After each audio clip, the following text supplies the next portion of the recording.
ده هيزوّد هامش الربح بتاعك.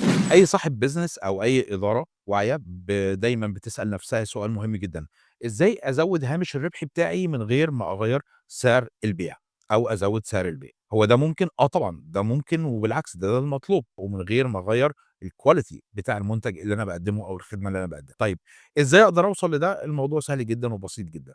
أول حاجة أنا أدرس التكاليف بتاعتي كويس جدًا، وأدرس تكاليف المنتج وخصوصًا التكاليف المتغيّرة هنا. أنا باشوف تكلفة المنتج عليّا، باعيد دراسة سياسة الشراء، بادرس الهالك، باحاول أعمل control على تكلفة المنتج، وبالتالي هاقلل التكاليف في مقابل سعر البيع، فهامش الربح يزيد عنها. رقم 2 أرفع معدل دوران المخزون. المخزون اللي موجود عندي لفترة طويلة بكميات كبيرة ده فلوس نايمة. رقم 3 لازم أشتغل كويس جدًا على رضا العملاء. أنا كل ما أكسب العميل بتاعي، كل ما يكون راضي عني، هيزيد عدد العملاء، لأن كل عميل هو already يعتبر marketing channel ليك، plus إن العميل نفسه معدل استهلاكه للمنتج بتاعك هيزيد.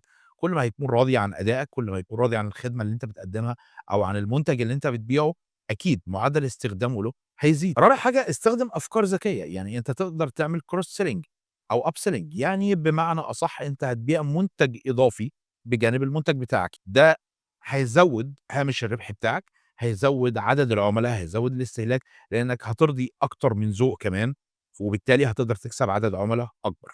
رقم 5 حسّن الoperation عندك time equals money، الوقت بيساوي فلوس، من هنا بيزيد هامش الربح بتاعك. مش لازم أبدًا تزوّد سعر المنتج عشان تحقق هامش ربح أعلى، أنت ممكن بتحسين الكفاءة، بضبط التكلفة، تزوّد هامش الربح.